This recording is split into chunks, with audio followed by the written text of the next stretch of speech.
हाय, hello, नमस्कार. मी वैशाली. स्वागत करते तुमचं माझ्या यूट्यूब चॅनलमध्ये.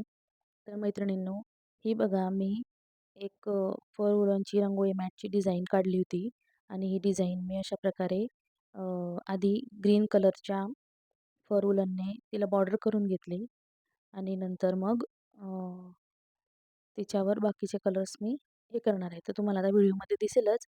तर ही जी डिझाईन आहे ही मला आधी Pinterestवर दिसली होती.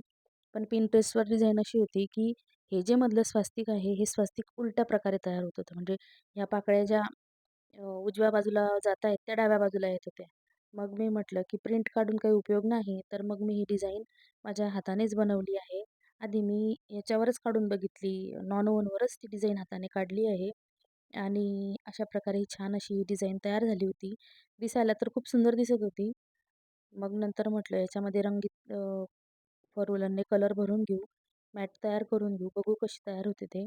त्यासाठी मी काय केलं आधी ग्रीन कलरच्या फॉर वुलनने याला बॉर्डर करून घेतली.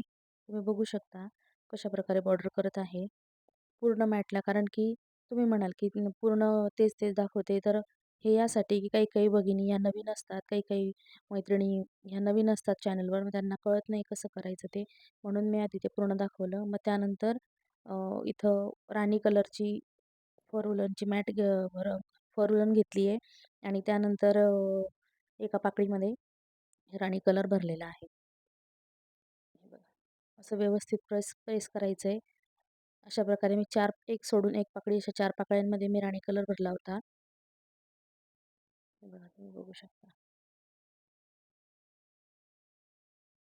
हे अशा प्रकारे मी एक पाकळी सोडून एका पाकळीमध्ये राणी कलर भरला होता आणि त्यानंतर मग एक पाकळी जी एक पाकळी मोकळी सोडलेली होती, त्यामध्ये क्रीम कलरची फॉरलन लावली होती. आता ती व्हिडिओमध्ये दिसताना व्हाईट कलरची दिसते, पण ती ॲक्चुअलमध्ये क्रीम कलरची आहे. हे बघा, बघू शकता तुम्ही. असं व्यवस्थित अगदी कोपऱ्यातून ग्लू लावायचा आहे आणि मग फॉरलन त्याला चिकटवायची आहे. तर मैत्रिणींनो, माझे जर व्हिडिओ तुम्हाला आवडत असतील आणि माझ्या व्हिडिओचा जर तुम्हाला काही फायदा होत असेल, तर तुम्ही माझ्या चॅनलला नक्कीच सबस्क्राईब करा. कारण माझ्या चॅनलवर आता असेच नवीन-नवीन व्हिडिओ येणार आहेत. फॉर वूलन मॅटचे आणि याचे पाईप क्लीनर्सचे असे नवीन-नवीन व्हिडिओ येणारच आहेत. काय मी नवीन असल्यामुळे मला थोडं व्हॉईस ओव्हर करायला जरा प्रॉब्लेम येतो. पण हळू सवय होते मला. हे बघा, अशा प्रकारे मी मधलं स्वस्तिक तयार करून घेतलं. त्यानंतर मग बाहेरची जी बॉर्डर होती, बाहेरचे जी पानांचा आकार होता, त्याच्यामध्ये म्हटलं थोडं वेगळं काहीतरी कॉम्बिनेशन करू, म्हणून मग मी ग्रीन वूलनचा परत एक लेयर चिकटवून घेतला. त्यानंतर आतमध्ये हळदी कलर आहे हा. हळदी कलरची वूलन चिकटवली. ती आता दिसताना थोडी ऑरेंज वाटते, पण ती हळदी कलरची आहे आणि त्यामध्ये मग मी एक ब्लू कलरचा डॉट दिला. तुम्ही बघू शकता कसं दिसतंय ते. अशा प्रकारे मी व्यवस्थित फर वूलन आतमधलं फिल करून घेतलं. त्यानंतर मग बाहेर त्या छोट्या पाकळ्या दिलेल्या होत्या, तिथं आधी मी लाल कलरचं वूलन लावून बघितली, की सूट होईल का नाही होईल, कसं दिसेल, काय दिसेल ते. कारण हे प्रत्येकाने आपल्या आपल्या आवडीनुसार कलर आपल्याला फिल करायचे असतात.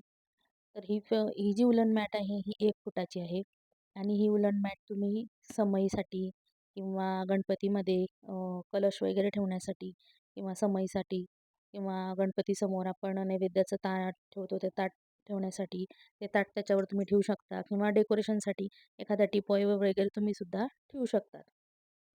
हे बघा, अशा प्रकारे मी बनवून घेतलं आणि ही डिझाईन कशी काढली, तर ह्या डिझाईनचा व्हिडिओ पण लवकरच आपल्या चॅनलवर अपलोड होणार आहे.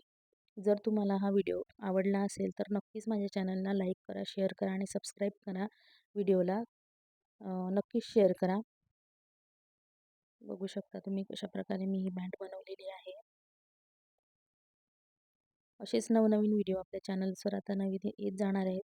त्यामध्ये मी तुम्हाला फॉर वूलन मॅट, पाईप क्लीनर्सपासून फुलं, गणपतीसाठी पाईप क्लीनर्सची जास्वंदीची माळ वगैरे मी तुम्हाला शिकवणार आहे. आता तुम्ही म्हणाल, की गणपती यायला तर थोडेच दिवस बाकी आहेत. तर झालं असं आहे, की व्हिडिओ बनवून रेडी आहेत, पण व्हॉईस ओव्हर करायला मला वेळ मिळत नाही. त्यामुळे थोडा प्रॉब्लेम होतोय. पण मी आता लवकरच व्हिडिओ व्हॉईस ओव्हर करून अपलोड करून ठेवणार आहे. जेणेकरून तुम्हाला त्याचा फायदा होईल आणि खरंच माझे व्हिडिओ जर आवडत असतील तर चॅनलला नक्की सबस्क्राईब करा. बघा अशा प्रकारे मॅट आपली रेडी झाली आहे आणि मग त्यानंतर मी ही कटिंग करून घेतलेली आहे साईडची. आता बऱ्याच बायका काय करतात, की डिझाईन तयार झाली का त्या डिझाईनला आधीच कट करून घेतात. डिझाईनच्या मापाचा पूर्ण कॅनव्हास कट करून घेतात आणि मग त्याच्यावर अ, मॅ उलन फिल करतात. ग्लू चिकटवतात. तर मी तसं नाही करत. कधी-कधी करते, पण मला शक्यतो हीच पद्धत आवडते. म्हणून मग मी अशा प्रकारेच बनवते आणि मग डिझाईन तयार झाली का असं व्यवस्थित कट करून घ्यायचं आहे. तर तुम्ही ही डिझाईन कॅनव्हासवर पण करू शकता. त्यासाठी तुम्हाला पेस्टिंग कॅनव्हास लागतो आणि हे नॉन ओव्हन आहे. हे 100 GSMचं नॉन ओव्हन आहे. किंवा तुम्हाला जर रेक्झिन वापरायचं असलं तर तुम्ही रेक्झिन पण वापरू शकतात. आता मला ही डिझाईन बनवून बघायची होती एक सॅम्पल म्हणून, म्हणून मी नॉन ओव्हन वापरलेला आहे आणि कुणाला जर ऑर्डर द्यायची असली तर तुम्ही मला ऑर्डर देऊ शकतात. मी डिस्क्रिप्शनमध्ये माझा नंबर देऊन टाकेल. जर कोणाला ऑर्डर द्यायची असेल तर ह्या डिझाईनसाठी जर कोणाला ऑर्डर द्यायची असेल तर तुम्ही मला ऑर्डर नक्की देऊ शकतात. मी तुम्हाला ही मॅट बनवून देईल. तुम्ही सांगाल त्या कलरमध्ये. हे बघा हे असं व्यवस्थित कट करून घेतलंय. व्हिडिओमध्ये बघितलं का तुम्ही तिसरा हात कोणाचा आला होता ते? मला कमेंटमध्ये नक्की सांगा. हे बघा तुम्हाला दिसेल एक तिसरा हात येईल परत आता व्हिडिओमध्ये. हळूच येईल तो हात तिसरा मध्येच. जर तुम्हाला व्हिडिओमध्ये तिसरा हात दिसला माझ्या 2 हातांऐवजी, तर तुम्ही नक्की कमेंटमध्ये सांगा आणि व्हिडिओ नक्की पूर्ण बघा. तुम्हाला व्हिडिओ नक्की आवडेल आणि व्हिडिओमध्ये मी खूप छान अशी माहिती पण तुम्हाला सांगितली. तर तुम्हाला व्हिडिओ आवडले असतील तर थँक फॉर वॉचिंग.